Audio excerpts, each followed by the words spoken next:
నమస్కారం. కేనే న్యూస్ కి స్వాగతం.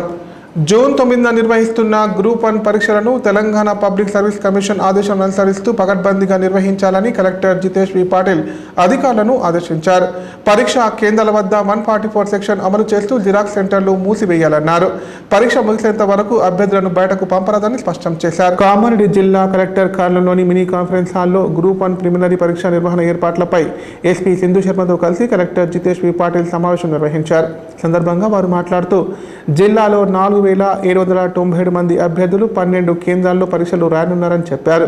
పరీక్షలు సాఫీగా నిర్వహించేందుకు నియమించిన చీఫ్ సూపరింటెండెంట్లు, డిపార్ట్మెంట్ అధికారులు, రూట్ అధికారులు ముందుగా ఆయా కేంద్రాలు సందర్శించి మౌలిక వసతులు కల్పించాలన్నారు.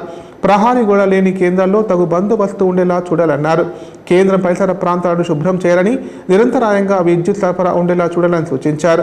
మంచినీరు, ఫస్ట్ ఎయిడ్ చికిత్సకు ఏఎన్ఎంలను ఏర్పాటు చేయాలని, సమయానుకూలంగా ఆర్టీసీ బస్సులు నడపాలన్నారు. బయోమెట్రిక్ పద్ధతిని నిర్వహిస్తున్న ఈ పరీక్ష ఉదయం 10:30 గంటల నుండి మధ్యాహ్నం 1 గంట వరకు ఆబ్జెక్టివ్ ప్రశ్నలతో ఓఎంఆర్ పద్ధతిలో జరుగుతుందన్నారు. ఐడెంటిఫికేషన్ అధికారులు ఉదయం 9 గంటల నుంచి అభ్యర్థులను చెక్ చేస్తూ పరీక్షా కేంద్రాలకు 10 గంటల వరకు అనుమతించాలని, ఆ తర్వాత ఎవరిని అనుమతించవద్దని పేర్కొన్నారు.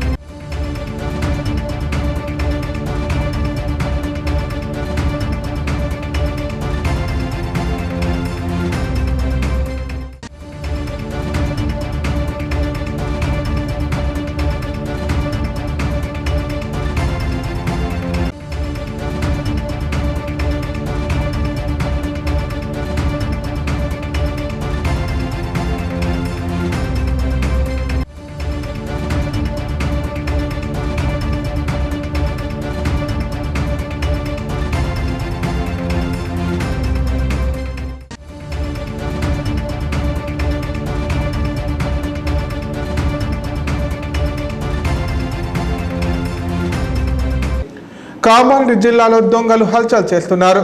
ఒక్కరోజే జిల్లాలోని పలు ప్రాంతాలలో 12 తులాల బంగారం, 92 తులాల వెండి వస్తువులు, 6,19,000 నగదును దొంగలు ఎత్తుకెళ్లారు. దీంతో జిల్లా వాసులు భయాందోళనకు గురవుతున్నారు. కామారెడ్డి జిల్లాలోని పలు ప్రాంతాలలో చోటు చేసుకున్న దొంగతనాల ఘటనలు జిల్లా వాసులను కలవరపెడుతున్నాయి.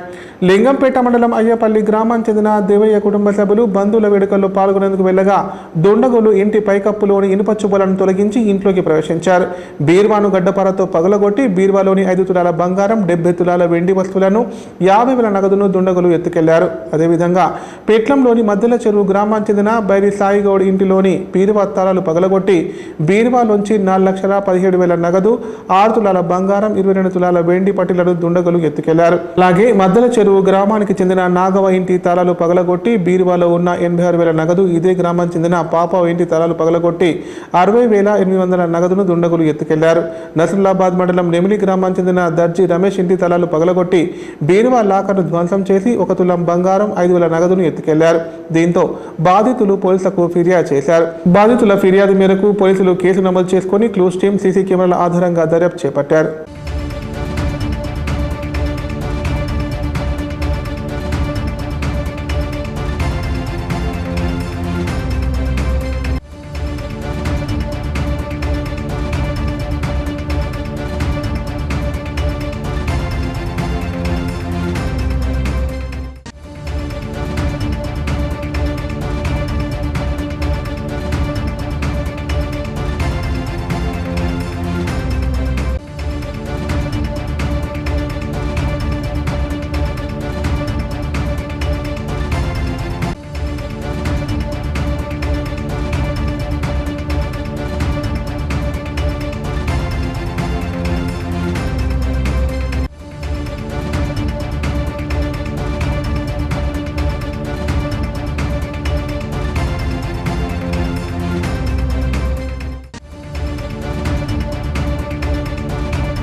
నిజామాబాద్లోని అయ్యప్ప స్కానింగ్ సెంటర్లో మహిళలను స్కానింగ్ చేసే టైంలో దొంగచాటుగా ఫోటోలు, వీడియోలు తీసి బ్లాక్మెయిల్ చేయడంతో పాటు లైంగికంగా వేధించిన ఘటన రాష్ట్ర వ్యాప్తంగా కలకలం రేపింది. పరువు పోతుందని భయంతోనో చాలా మంది ఈ విషయాన్ని బయటకు చెప్పలేదు. కాగా ఓ మహిళ ధైర్యం చేసి ఈ విషయాన్ని బయట పెట్టడంతో నిందితుడు కటకటల పాలయ్యాడు. సాధారణంగా ఎవరికైనా జ్వరం వచ్చినప్పుడు వైద్యులు మందులు ఇస్తే నయమైపోతుంది. కానీ సమస్య పెద్దదైతే తప్పకుండా రోగ నిర్ధారణ పరీక్షలు చేయాల్సిందే. స్కానింగ్ చేసే సమయంలో ఒక్కోసారి ఒంటిపై ఉన్న దుస్తులు తీయాల్సి ఉంటుంది. ఈ అవకాశాన్ని ఆసరాగా చేసుకొని కొందరు దుర్మార్గులు మహిళలపై లైంగిక వేధింపులకు పాల్పడుతున్నారు. వైద్యం కోసమని వస్తే బట్టలు ఉడదీసి మరీ పైశాచిక ఆనందం పొందుతున్నారు. ఈ దారుణమైన సంఘటన నిజామాబాద్ పట్టణంలో చోటు చేసుకుంది. స్కానింగ్కు వచ్చే మహిళలు, యువతుల న్యూడ్ ఫోటోలు, వీడియోలు చిత్రీకరిస్తూ అయ్యప్ప స్కానింగ్ సెంటర్ ఆపరేటర్ బెదింపులకు గురిచేస్తున్నాడు. అయితే తీసిన ఫోటోలు సోషల్ మీడియాలో వైరల్ అవ్వడంతో జిల్లా వైద్య శాఖ అధికారులు రంగంలోకి దిగారు. అసలు స్కానింగ్ సెంటర్కు అనుమతి ఎవరిచ్చారు, ఎంతకాలం నుంచి ఈ ఘోరం జరుగుతుందంటూ కలెక్టర్ రాజీవ్ గాంధీ హనుమంతు ఘటనపై సీరియస్ అయ్యారు. వచ్చిన అభియోగాలపై వివరణ ఇవ్వాలని సదరు స్కానింగ్ సెంటర్ నిర్వాహకుడికి అల్టిమేటం జారీ చేశారు. అయితే Ayyappa scanning centre operator Prashant విచారణలో మరో 3 సెంటర్ల్లోనూ ఇలాగే జరుగుతుందని చెప్పడంతో అధికారులు షాక్ తిన్నారు. దీంతో కలెక్టర్ రాజీవ్ గాంధీ హనుమంతు సమగ్ర విచారణకు ఆదేశించారు. జిల్లాలోని మొత్తం పరిశీలనకు 50 బృందాలు ఏర్పాటు చేశారు. ఇప్పటికే ప్రశాంత్ బాధితులు 100 మంది దాకా ఉన్నట్లు తెలుస్తుండగా మిగతా సెంటర్లు ఎంతమంది ఉన్నారనే విషయం దర్యాప్తులో తేలనుంది.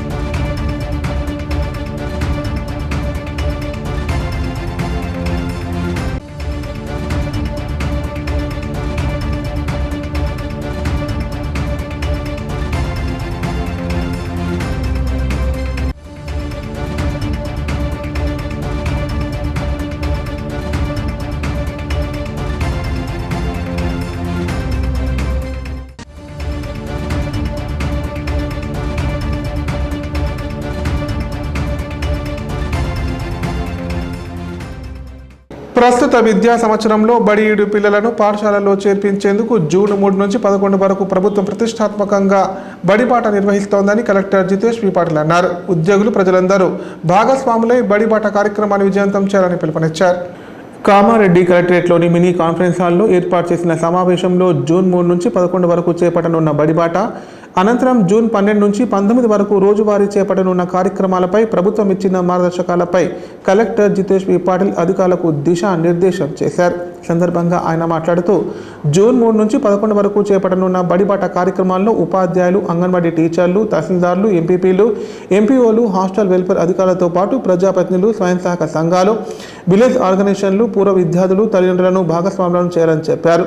తమ పరిధిలోని గ్రామాల్లో చదువుకు దూరంగా ఉంటున్న బడిఈడు పిల్లలను గుర్తించి దగ్గరలోని అంగన్వాడీలు, పాఠశాలలో చేర్పించాలన్నారు.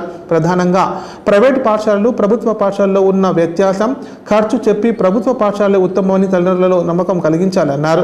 ప్రైవేట్ పాఠశాలకు ధీటుగా ప్రభుత్వ బడులలో మౌలిక వసతులు కల్పిస్తూ నోవెల్ డెస్కులు, డిజిటల్ తరగతులు నిర్వహిస్తున్నారని చెప్పాలన్నారు. They have to discuss about badi bata enrollment drive. So महिला समाख्या इधे चर्चा చేయాలి that free uniform to all people జనాలకి చెప్పే బాధ్యత మన దగ్గర ఉంది. సో ఎట్లా చెప్పాలి అది యాక్టివిటీస్ మొత్తం ప్లాన్ మన చేతిలో ఉంది. సో ఆల్ అది ఏదో వెరీ క్వాలిఫైడ్ టీచర్స్ ఉన్నారు అట్లా కూడా కాదు. సో అందుకే lot of focus is there now on school education. పిల్లలు అక్కడ వాళ్ళు గంటన్నర బస్సులో కూర్చొని ఏదో ప్రైవేట్ స్కూల్కి పోయి మళ్ళీ గంటన్నర ఇంటికి రావాలంటే 3 గంటలు ప్రతిరోజు mid day meal scheme, right. So right to education మొత్తానికి మనం ఇన్షూర్ చేస్తున్నాం. అనవసరంగా డబ్బు పెట్టి మళ్ళీ అక్కడ organisations and village level to discuss Badi Bata enrolment. So this is the task for our DRD office. AP గారు ఉన్నారు, అక్కడ రూరల్ ఐకేపీ గ్రూప్స్, అదేవిధంగా మన పిడి మెహ్మా గారు ఉన్నారు. చాలా గట్టిగా అండ్ కాన్ఫిడెన్స్ తో చెప్పాల్సిన అవసరం ఉంది దట్ అవర్ గవర్నమెంట్ స్కూల్స్. ఇప్పుడు ప్రకటనలు. గ్యాస్ట్రిక్ మరియు లివర్ సమస్యలతో బాధపడుతున్న వారు ఇప్పటి నుండి హైదరాబాద్ గాని, నిజామాబాద్ గాని వెళ్లవలసిన అవసరం లేదు. మరియు అప్పుడప్పుడు వచ్చే డాక్టర్ల కోసం ఎదురు చూసే అవసరం కూడా లేదు. ఎందుకంటే ప్రతిరోజు 24/7 మన కామారెడ్డిలోనే అన్ని అత్యాధునిక సౌకర్యాలతో అడ్వాన్స్డ్ టెక్నాలజీతో మొట్టమొదటి ఏకైక వేద gastro liver care hospital Dharamshala వెనకాల జనని హాస్పిటల్ ప్రక్కన ప్రారంభించి వైద్య సేవలు అందిస్తున్నారు. ఈ హాస్పిటల్లో హైదరాబాద్ కార్పొరేట్ హాస్పిటల్లో చేసేటటువంటి గ్యాస్ట్రో మరియు లివర్ కు సంబంధించిన అన్ని రకాల చికిత్సలు చేయబడును. మరియు ప్రతిరోజు ఎండోస్కోపీ, కొలనోస్కోపీ ద్వారా పరీక్షించి సలహాలు మరియు చికిత్సలు చేయబడును. కడుపులో పుండు వంటి సమస్యలకు నాణ్యమైన చికిత్సలు అందించబడును. వేద gastro liver care hospital Dharamshala వెనకాల జనని హాస్పిటల్ ప్రక్కన కామారెడ్డి. Phone number 8006000330. ఇప్పుడు సంక్షిప్త వార్తలు. కామారెడ్డి జిల్లా కేంద్రంలోని గాయత్రి బ్యాంకు ఖాతాదారుడైన కొండన్న గారు శ్రీనివాస్ గౌడ్ ప్రమాదవశాత్తు మృతి చెందాడు. దీంతో గాయత్రి నిర్భయ సేవింగ్ ఖాతాపై గల ప్రమాద బీమా ద్వారా అతని భార్య కొండన్న గారి రోజాకు MLA Katipalli Venkata Ramana Reddy bank manager Eerapalli రాజాతో కలిసి ₹1,00,000 చెక్కును అందజేశారు.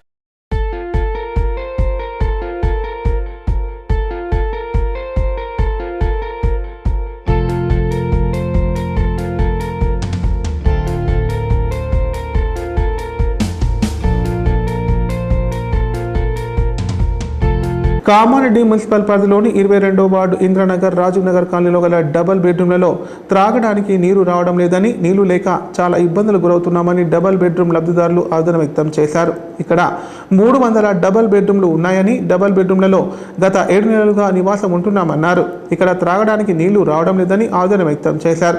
వీధి లైట్లు కూడా సరిగ్గా లేవని, 25 బ్లాక్స్ ఉంటే అన్ని బ్లాక్స్లలో పోల్స్ పెట్టలేరని చెప్పారు. విద్యుత్ దీపాలు లేక చాలా ఇబ్బందులకు గురి కావడం జరుగుతుందని తెలిపారు. మురికి కాలువలు సరిగా లేక దోమలతో రోగాల పాలవుతున్నామని పేర్కొన్నారు.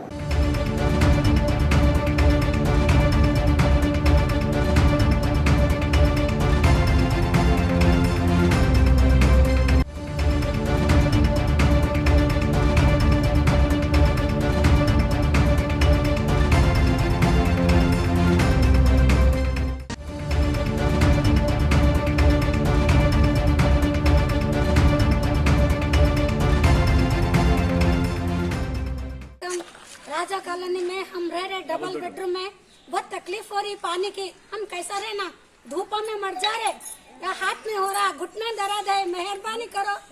अब रहे आए हम लोग, कैसा रहना भैया बोलो आप लोग। कूड़ा सब कैसा है, इससे तो वो टीना की अच्छी है, तुम देने से तुम्हारा नाम है, नाम करो, अच्छा करो भैया। हम बहुत गरीब आदमी है, नहीं है बोल के आके रह रहे, मच्छर काट रहे, सांपा आ रहे, पानी नहीं आ रहा, कैसा रहना, घुटना दर्द है, ऊपर मंजिल की రాష్ట్ర ముందు నాకు తలుపులు కొడుతుర్రు, తెల్లందాకా నిద్ర లేదు, భయం అవుతుంది. మాకు నీళ్ళ సౌలత్ లేదు, మోర్లు కూడా తీస్తలేరు దోమలతోటి. మాకు బాగా బాధ అవుతున్నది. మాకు మంచిగా లేదు ఇక్కడ పరిస్థితి. మేము మంచిగా చూసుకునేటట్టు చేయండి సార్. నమస్కారం మీకు. చిన్న పిల్లలు దిగడానికి కూడా ఇబ్బంది పడుతున్నారు ఇక్కడ. ఇంకోటి నీళ్ళది ఒకటి సమస్య అయితే, రెండో సమస్య మోల్డ్ సమస్య. మోల్డ్ అయితే మొత్తం తీయట్లేదు, దోమలు చాలా ఉన్నాయి ఇక్కడ. ఎప్పుడు ఏది వచ్చేది కూడా తెలుస్తలేదు ఇక్కడ, ఏదైనా దగ్గర లేదు. ఫస్ట్ ఆఫ్ ఆల్ కొనుక్కొని నీళ్ళు తీసుకుందామన్నా ఆస్తమత లేక ఇక్కడికి వచ్చి ఉంటున్నాం మేము. మళ్ళీ కిరాయి కట్టుకోలేక వచ్చినామంటే మళ్ళీ ఇక్కడికి వచ్చిన తర్వాత నీళ్ళు కొనుక్కోవాలంటే అక్కడ ఆస్తమత ఉండుంటే మేమే కిరాయి ఉండాలి, మంచిగా ఉంటుంటాం కదా అక్కడ. అది లేక ఇక్కడికి వచ్చినాము. మళ్ళీ ఇప్పుడు జ్వరాలు పిల్లలకి, పెద్దవాళ్ళకి, ఈ డెంగ్యూ అని ఇది అని ఆ సమస్యలు వస్తున్నాయి. మళ్ళీ కొత్తగా మేము లేని సమస్యల నుంచి వచ్చి మళ్ళీ కొత్త సమస్య వచ్చి పొడి తెచ్చుకున్నట్టుంది. మాకు డబ్బులు పెట్టి పొడి తెచ్చుకున్నాము అన్నట్టు ఉంది ఇక్కడ ఉంది కూడా. మాకు ఇంకోటి మళ్ళీ లైట్లు కూడా రాత్రిపూట నడుస్తుంటే లైట్లు లేవు. బయటకు వెళ్దాము అంటే అక్కడ నడిచేటప్పుడు ఎదుటి మనిషి వచ్చే వాళ్ళు కనిపించట్లేదు మాకు మా లైన్లో. మళ్ళీ నైట్ పూట ఏంటంటే ఇంకో సమస్య, నైట్ ఇక్కడ ఉన్నవారు ఎక్కడో ఎవరో తెలియదు మాకు, వచ్చి తలుపులు కొడుతున్నారు. వాళ్ళు చూసేసరికి ఉండట్లేదు. మళ్ళీ వాళ్ళు ఎవరు ఏంటి అంటే కూడా మాకు తెలియదు. ఇప్పటిదాకా మేము వచ్చి 6-7 నెలలు అవుతుంది ఇక్కడ. కిరాయి రెంట్ కట్టుకోలేకని ఇక్కడ వచ్చి మేము ఉన్నాము. అయినా కానీ వాళ్ళు ఎవరు ఇప్పటిదాకా మేము కనిపెట్టలేకపోయినాం. కొంచెం ప్లీజ్ ఎవరైనా మాకు హెల్ప్ చేసే వాళ్ళు ఉంటే ఖచ్చితంగా మాకు హెల్ప్ చేయండి ప్లీజ్. ఖచ్చితంగా ఎవరైనా సరే, ఇక్కడ కలెక్టర్స్ కానీ, కౌన్సిలర్స్ కానీ, కలెక్టర్ కానీ, మీడియా అన్న వాళ్ళు కానీ ఎవరైనా సరే మాకు ఎవరు చేసే హెల్ప్ ఉంటే ఖచ్చితంగా చేయాలని మేము కోరుకుంటున్నాం. అంతే, మా సమస్యను తీస్తే అదే మాకు చాలా పెద్ద. కామారెడ్డి జిల్లా కేంద్రంలోని వాటర్ వర్కర్స్ కమిటీ ఆధ్వర్యంలో సిఐటియు 54వ ఆవిర్భావ దినోత్సవ వేడుకలు ఘనంగా నిర్వహించారు. వాటర్ వర్కర్స్ వద్ద జెండా ఆవిష్కరణ చేశారు. ఈ సందర్భంగా వారు మాట్లాడుతూ సిఐటియు కలకత్తా నగరంలో ఏర్పడిందని, నాటి నుండి కార్మికుల హక్కుల సాధన కోసం ముందుండి పోరాటం చేసిందన్నారు. దేశంలో ఇప్పటికీ ముందు వరుసలో నిలబడి దేశవ్యాప్త సమ్మెలో 22 సార్లు పాల్గొని సిఐటియు ప్రముఖ పాత్ర పోషించిందని చెప్పారు. ఈ రాష్ట్రంలోనైనా నిరంతరం పోరాటాలతో కార్మికుల పక్షాన నిలబడుతూ సమస్యల పరిష్కారం దిశగా అడుగులు వేస్తున్న సిఐటియు అండదండగా ఎల్లప్పుడూ కార్మికులకు ఉంటుందన్నారు. ప్రస్తుతం భారతదేశంలో పాలక వర్గాలకు అనుకూలంగా తొత్తులుగా సంఘాలు ఉన్నప్పటికీ సిఐటియు కార్మికుల పక్షాన పోరాడుతుందని పేర్కొన్నారు. ఈరోజు మన సిఐటియు ఆవిర్భావ దినోత్సవం జరుపుకోవడం జరిగింది. ఈ జెండా పుట్టి 104 సంవత్సరాలు అవుతుంది. స్వాతంత్రం రాకముందే మనకు ఎర్ర జెండా పుట్టింది. దాంట్లో భాగంగానే ఈరోజు మనము జెండా ఆవిష్కరణ జరిగింది. అప్పుడు ఉమ్మడిగా అందరం అన్ని కార్మిక సంఘాలు కలిపి 1920లో మన ఎర్ర జెండా ఉడితే 1970 మేల సిఐటియు మిగతా సంఘం నుంచి వేరు వచ్చి మళ్ళా మనం కార్మికుల సమస్యలపైన ఒకటే సంఘంగా ఉండి వాళ్ళు అధికారాలకు తొత్తులుగా ఉండడం వల్ల ఆ సంఘం నుంచి మనం వేరై 1970 మే 30న మన సిఐటియు పోరాటం చేసి అప్పుడు విజయాలు సాధించుకుంది. ఆ విధంగా అనేక ఉద్యమాలు చేసి అనేక పోరాటాలు చేసి ఈరోజు మనము పెద్ద సంఘంగానే భారతదేశ చరిత్రలో ఈరోజు పెద్దగా ఉండి ప్రతి కార్మికుని సమస్యను పరిష్కరించడంలో సిఐటి ఉన్నది. కావున ఈ జెండా పోరాటం అనే నినాదంతో మనం ముందుకు కదులుతూ మన హక్కులు సాధించుకుంటున్నాం. రాను రాను ఇంకా ఈ ప్రభుత్వాలు కార్మికుల పట్ల అనేక ఆంక్షలు పెట్టి బ్రిటిష్ పాలనని మనం సాధించుకున్న చట్టాలను ఈ బీజేపీ ప్రభుత్వం రద్దు చేసి ఇప్పుడు 4 కోట్లుగా పెట్టింది. కావున మన దాంట్లో చిచ్చు పెట్టడానికి కొత్త వారు వస్తుంటారు. కానీ మనం అవన్నీ పట్టించుకోకుండా కార్మికులమంతా ఐక్యమై ఈ రాబోయే రోజుల్లో పక్క రాష్ట్రంలో ఏ విధంగా అవుతుందో ఒక కనీస వేతనాలు. కామారెడ్డి జిల్లాలో విషాదం చోటు చేసుకుంది. బేర్కూర్ మండలంలోని మంజిరా నదిలో స్నానానికి వెళ్లి 2 గల్లంతయ్యారు. సరదాగా ఈతకు వెళ్లిన 5గురిలో ప్రమాదవశాత్తు 2 నీట మునిగి ప్రాణాలు కోల్పోయారు. మృతులలో 29 సంవత్సరాల వయసు గల కటికే పండరితో పాటు 12 సంవత్సరాల టిల్లు అనే బాలుడు ఉన్నారు.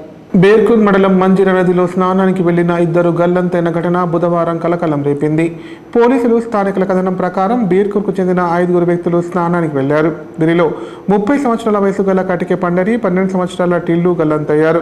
విషయం తెలుసుకున్న పోలీసులు గజ ఈతగాళ్లతో గాలింపు చర్యలు చేపట్టారు. కాసేపటికి పండరి, టిల్లు మృతదేహాలు బయటకు తీశారు. కాగా మంజిరా నదిలో ఇష్టం వచ్చినట్లు ఇసుక తవ్వకాలు చేపట్టడంతో గోతుల్లో నీరు చేరి లోతు తేలిక ప్రాణాలు పోతున్నాయని స్థానికులు పేర్కొన్నారు. ఘటనపై పోలీసులు కేసు నమోదు చేసుకుని దర్యాప్తు చేస్తున్నారు.